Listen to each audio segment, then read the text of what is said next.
Okay, good morning, Morai Rabotai.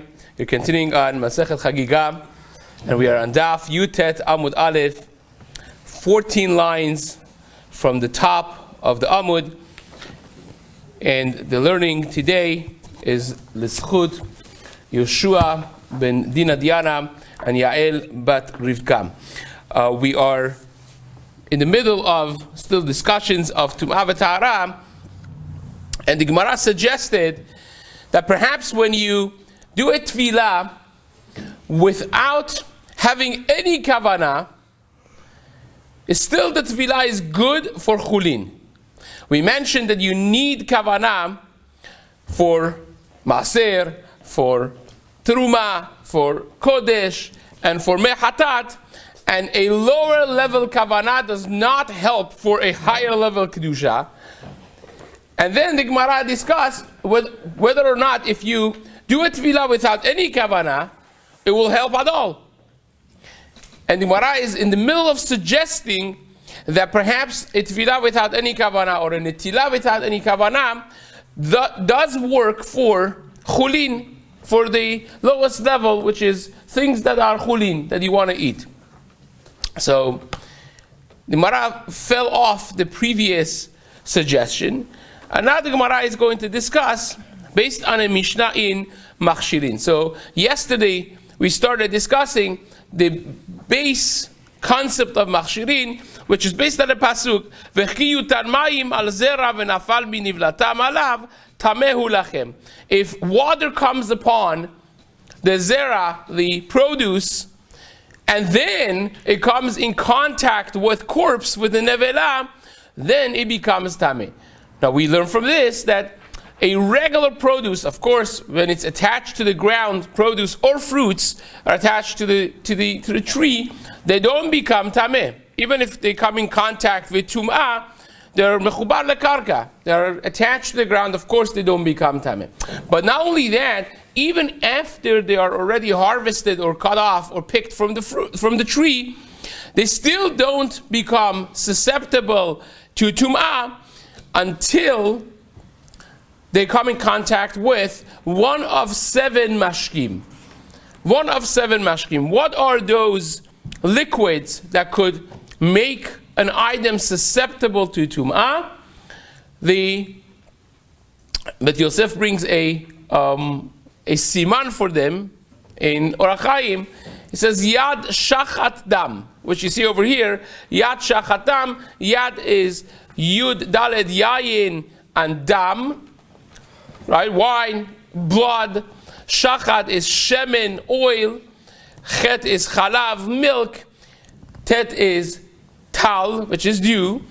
And Dam stands for dvash and mayim. So those are seven different mashkin, seven different liquids that when they come in contact with the produce or fruits, now afterwards, this fruit or produce is susceptible to tumah. Now if he comes in contact with corpse, it becomes tameh. But there is a caveat. And the important caveat is, if it just, against my will, as me being the owner, if it became in contact with water, for instance, but I didn't want it to become wet, then it still is not bechi yutan.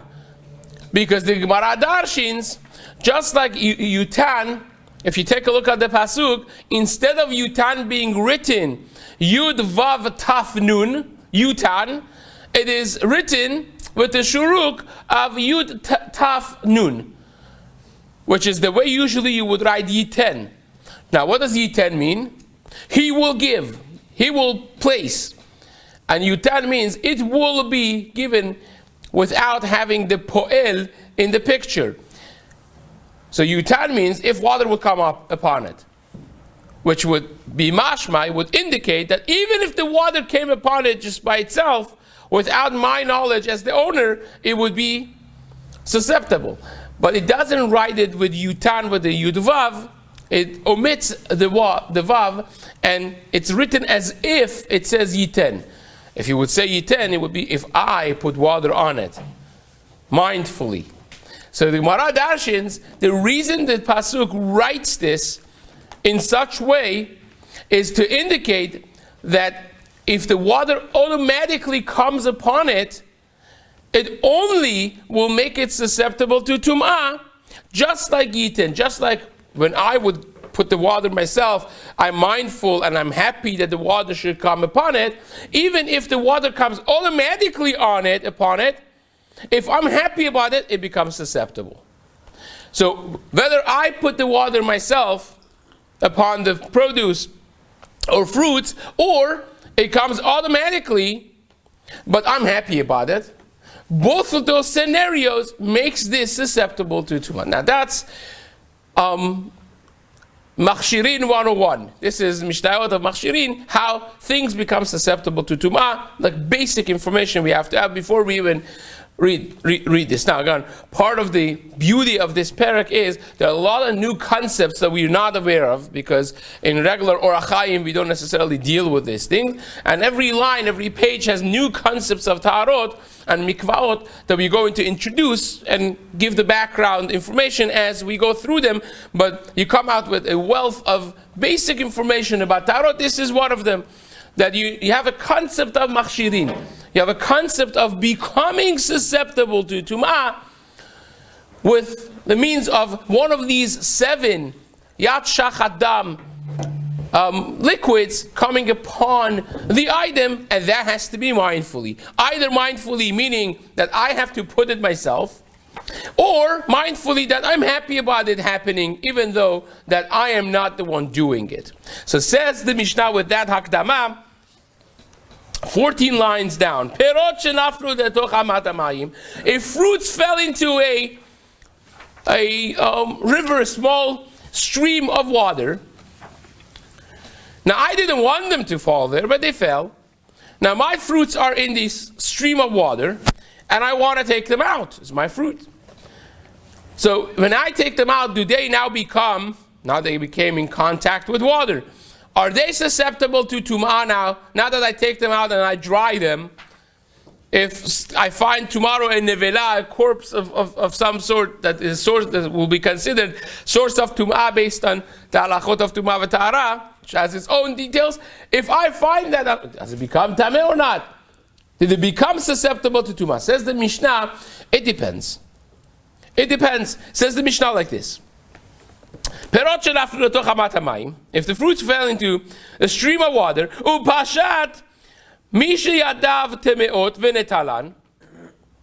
and somebody, the owner that has yadav temeot, his hands were tameh, and he now sticks his hand into this stream of water to take the fruits out. Now there are 2 questions here. A, does my hand become tahor? I just dipped my hand into a mikveh. Now I don't want to do mikveh necessarily. I'm trying to get the fruits, but my hands are dipped now into a mikveh. You see now why the Gemara is bringing this Mishnah, because that's exactly our question. Remember, let's not lose sight of what we're trying to prove. We're trying to prove if you do a tvilah or netilat yadayim without any kavanah, does that work for eating chulin? Does it become tahor? So this Mishnah seems to be the perfect example, because you're sticking your hand into a mikveh without having any kavanah for mikveh. I just want to get my fruits. Now if 5 minutes later I say, gee, I just dipped my hand into a mikveh, can I eat chulin? That would be exactly our question. That's why the Gemara is bringing this Mishnah. But again, the fringe benefits of it is we learn a lot about Hilchot Machshirin. So let's study this together. Says the Gemara, if you stick your hand that are tameh into this amat tamayim to take your fruit, yadav teorot uperot enan bechiyutan. Your hands do become tahor, but the fruits are not bechiyutan. The fruits are still not susceptible to tum'ah, because you didn't want them to be there in the water. They fell into the water. You're just collecting them from the water. with your hands, and that is, you didn't even necessarily care about your hands to be in the water. So you didn't care about the fruits to be in the water, you didn't care about your hands necessarily to be in the water, and therefore, yadav tehorot, your hands become tahor, but the fruits are not bechiyutan. But however, you have a case a little different. How about if my hands were dirty? Were muddy. My hands were dirty. Not just tameh, but they were dirty. Says the Gemara,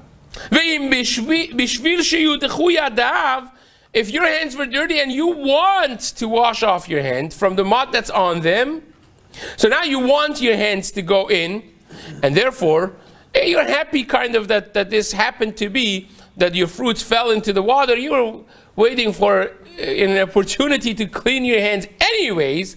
So kind of like it's not so bad that they fell into the water, and now I'm dipping my hands and taking them. So it's nichale. He is happy that the fruits fell into the water, and now he's sticking his hands to take them out. Yadav teorot, his hands are tahor. And now the perot also perot harehen bechiyutan. Now the fruits also became susceptible to tumah. So what is the morale of this Mishnah? Of course, we learned a lot of halachot of machshirin, but the obvious raya that the Gemara is bringing from this is that you see that when you stick your hands to get some fruit from the mikveh, your hands now are tahor, at least for chulin. Otherwise, why are hands tahor for what? It has to be tahor for something. The minimum that it could be tahor for is for chulin.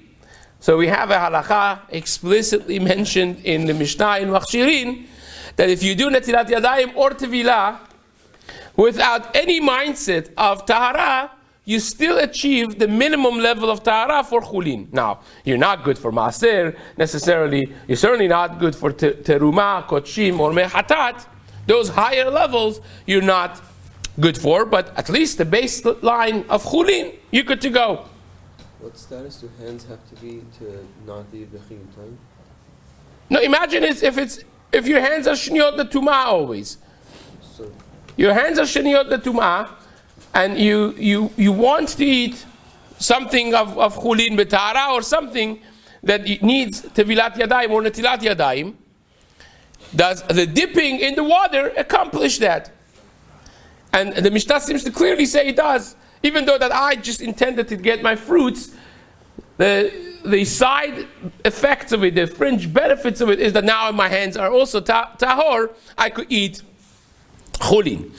Now we have two major questions that Rabbah asks Rab Nachman. Rab Nachman seems to just push him away with some dechiyah, and then we'll see that actually what Rab Nachman said is clearly mentioned in a Braita. Now the two powerful questions Rabbah asks Rab Nachman is the following.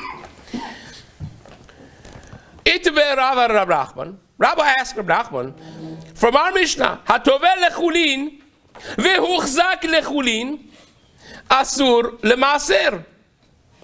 If a person dunked in the mikveh for chulin, he had huchzak lechulin, he had a mindset that I should be tahor for chulin, he's asur to eat maaser. He can't have the higher level. Now let's, between us, discuss what would be the halacha if Rab Nachman would be correct. In other words, Rab Nachman says if you dunk without any kavanah, zero mindset, you still are good for chulin. Are you good for maaser? No. But for chulin, you are. So if you want to tell me that when you dunk, you're not good for the higher level, why do you have to tell me that when you went down to the mikveh, you had kavanah for chulin? Just don't tell me that.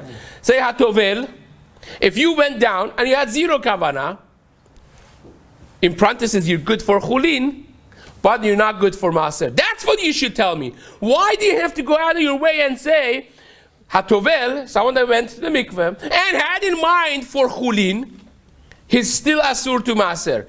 Isn't it because you are trying to indicate that if I didn't have any kavanah for chulin, I'm not even good for chulin? You hear? Once again. If the halakha is like Rab Nachman, that just mere going to the mikveh is good for chulin, if you want to tell me that tevilah for chulin is not good for maaser, just tell me, if you went to the mikveh, you're not good for maaser, unless you had kavanah for maaser. Maaser sheni. Why do you have to tell me you went to the mikveh and you had kavanah for chulin? That to me indicates clearly that you need kavanah for chulin in order to be able to eat chulin. Just going to the mikveh is not sufficient. That's a very powerful question on Rab Nachman, seemingly. Says Rab Nachman, says Rabba, Huchzak in, lo huchzak lo. If you had kavanah for chulin, yes. If you didn't have kavanah for chulin, no. That means without kavanah for chulin, you can't even have chulin. And yet, Rab Nachman is the one that says, no, if you go to mikveh without any mindset, you're good for chulin. So we have one stira so far from our Mishnah. Says the Gemara, no, hachi kamar, afal pishu uchzak lechulin, asur lemaaser. It's just coming to tell you additional chidush. Not only if you went mindlessly to the mikveh, which the halacha is, you would be good for chulin, but you would be not good for maaser. Not only that, but even if you went and you had kavanah, I am going to be tahor for chulin. So that's a higher level of kavanah. At least you had some kavanah, still you're not good for maaser. That's the chidush. In other words, not only if you went completely mindlessly, which would be pashut that you can't do maaser, which is 2 levels higher, right? But even if you had kavanah for chulin, that at least is some sort of proper kavanah, you still cannot do a higher level of maaser. It's a little chidush that the Mishnah is teaching you, but it's not coming to indicate that if you had no kavanah, that you're not good for anything. If you had no kavanah, you're still good for chulin. At the end of the day, you went to dunk in the mikveh, you're good for chulin. Chulin doesn't need a whole lot. That's the first question. Second question, Itveh asked him another question. Tavar velo huchzak. This seems to be like a real stira. Tavar velo huchzak. We learned in our Mishnah that tavar velo huchzak, if you went to, you remember how the Mishnah said it. The Mishnah said, if you went to mikveh and you had kavanah for terumah, you can't do kochim. You had kavanah for kochim, you can't do mechatat, right? And then the Mishnah said, if you went with blank, 0 kavanah, you remember that? And the Mishnah said, ke'ilu lo taval. It's as if you didn't go to tevilah at all. If you had 0 mindset, it's as if you didn't go to mikveh. That's what the Mishnah said. Which seems to clearly indicate that you're not even good for chulin. So that's really like a punch in the gut type of kasha. Says Rabbah, and Rabbah felt really good about this kasha. You'll see in a second. Itveh, he asked him, said, Taval v'lo huchzak kilu lo taval. The Mishnah says, if you did tevilah and you had no kavanah, it's kilu lo taval. It's as if you didn't do any tevilah. My love, kilu lo taval klal. Isn't it like the simple meaning of the words that it's as though you didn't do tevilah at all? Rab Nachman says, no, that's not what it means. You know what it means is, lo kilu lo taval lemaaser. It means kilu lo taval lemaaser. Now, if me and you would be in the shoes of Rabbah, we would also think that he's just pushing us, right? It's a dechiyah ba'alma. Really, the simple meaning of the Mishnah is muchach. It's clear that if you did tevilah with no kavanah, it's as if you didn't do tevilah at all. That's what the words say.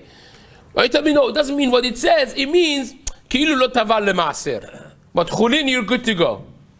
So Rabbah felt uncomfortable with the answer, but his rabbi said something, so what is he gonna say, right? Used to be that people had kavod for their rabbis, right? You know, Chacham Eliezer ben David used to tell me, said, there used to be a generation that when the Rav would give musar, everyone would say, he's talking to me, and they would do tshuva. Then it came a generation that when the Chacham would give musar, he's talking to him. Right? So now it's a generation that they say, he's talking to me? How dare you talk to me like that? Right?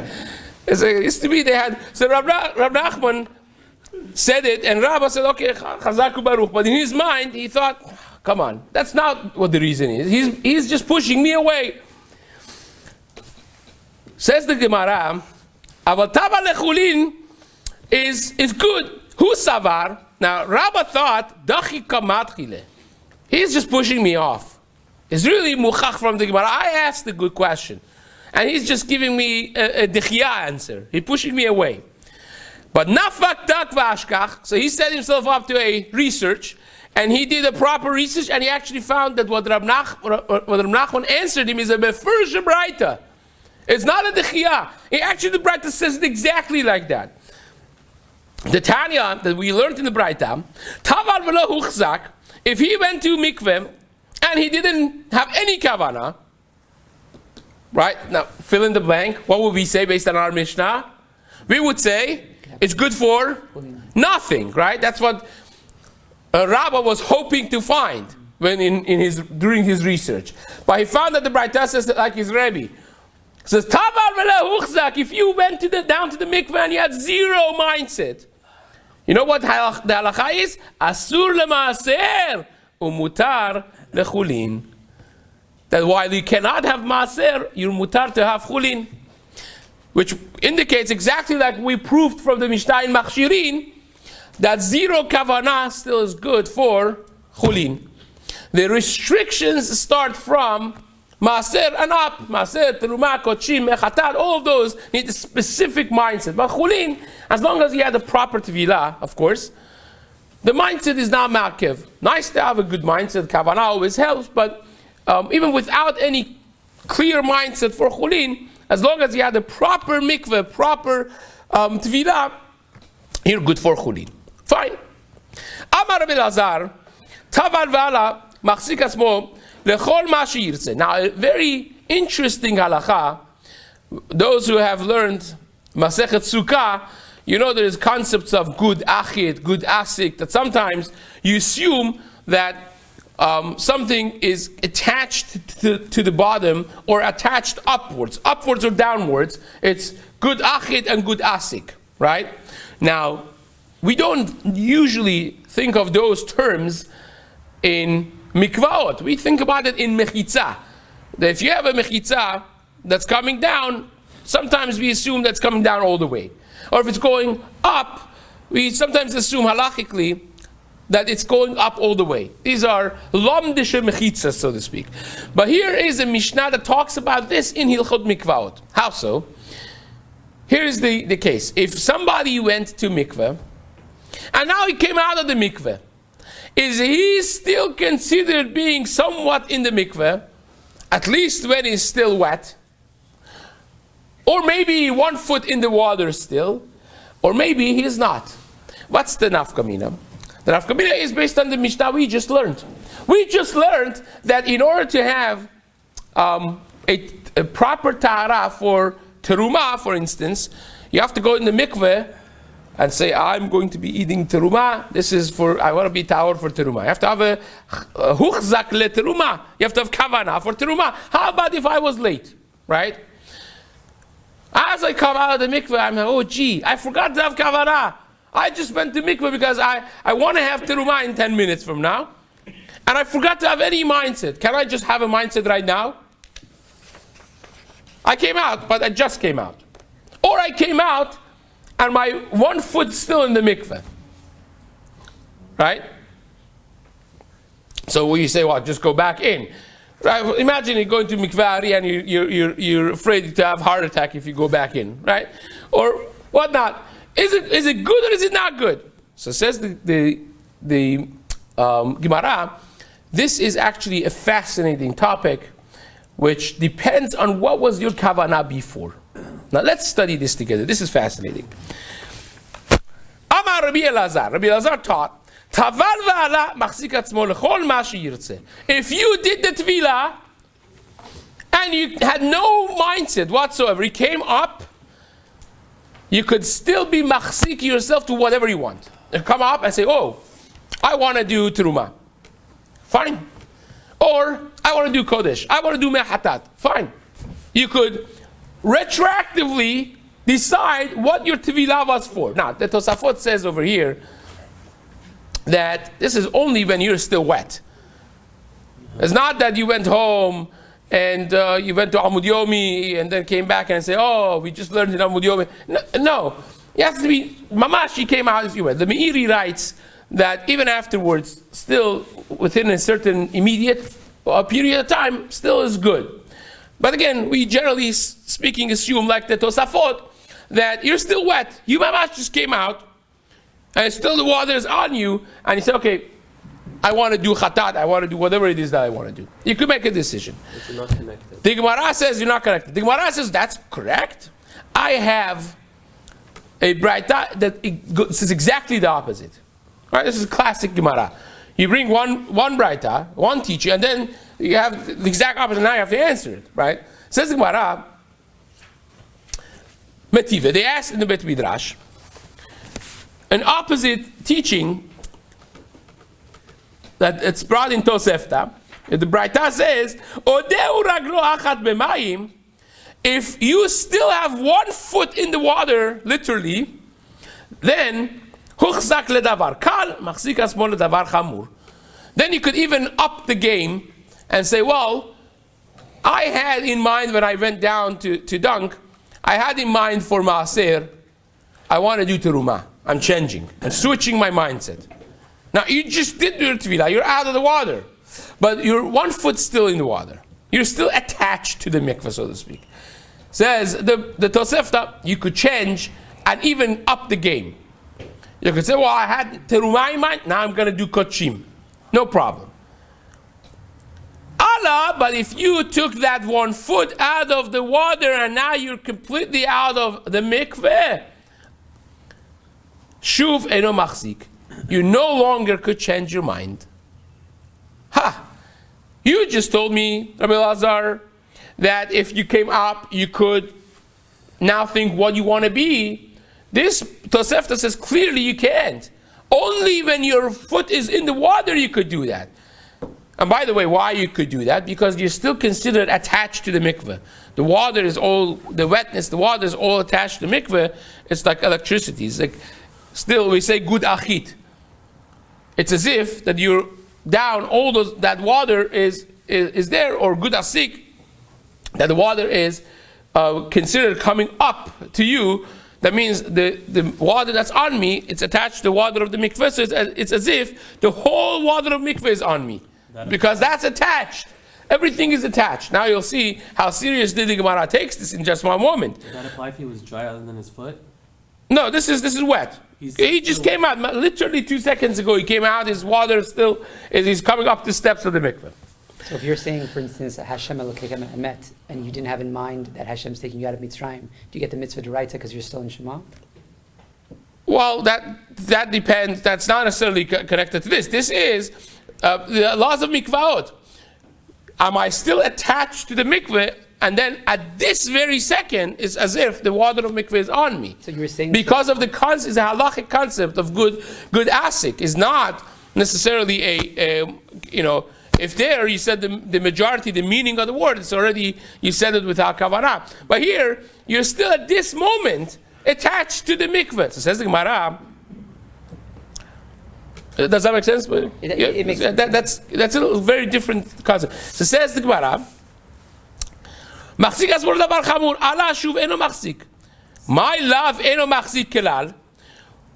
The simple understanding of it is that it's not machzik klal, that you can't have any kavanah, even a fresh kavanah. The Gemara says no. It's not talking about lo odeu afal pi sheuchzak machzik. Allah im lo uchzak machzik ve'im uchzak eno machzik. Says the Gemara no. Both of these Mishnah, both of these Tanaic works are saying the same exact thing. It's like this: if you come up, you're still attached. Your foot is still in the mikveh, so you're literally connected to the mikveh. Then even if you had an opposite kavanah, you could destroy that kavanah and rebuild a new kavanah. That means if you said I'm going for terumah, now you could change this and no, I want kodesh. Because you're still attached to the mikveh, you're literally as if you're in the mikveh. But if you came up already, completely out of the mikveh, but you're still wet, then you cannot change. You can knock out a kavanah that you had.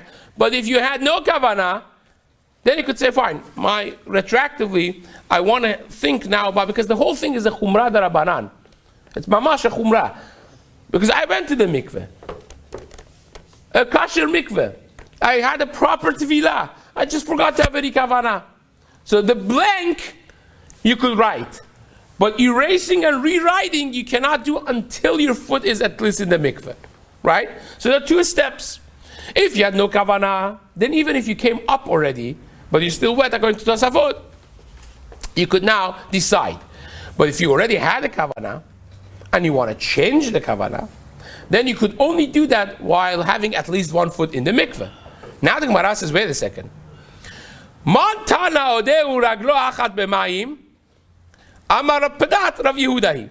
The Gemara says, who is the tana that holds if you have one foot in the water, that's as if the mikveh is on you, and you're mamash in the mikveh? Who holds this concept of good asik? Says Rav Padat is Rabbi Yehuda. Ditnan, because we learned in a Mishnah, this is again Mikvaot 101, this is Mikvaot in Perek Zayin. The Mishnah there says, Mikveh shenimdad v'yesh bo 40 sa. Imagine you have a mikveh that has exactly memsa, exactly, nothing more, nothing less. And memsa is the minimum amount of mikveh. Now 2 fellows go inside this mikveh. 2 people go in to do tefillah. And says the Mishnah, V'yardu shnayim v'tavlu ze achar ze. 2 people went down, one after the other. One guy goes in, and as he's coming out, the second guy goes in. Harishon tahor v'hasheni tameh. If the first one came out, and then the second guy went in, the first one is tahor, the second one is tameh. Take a wild guess why.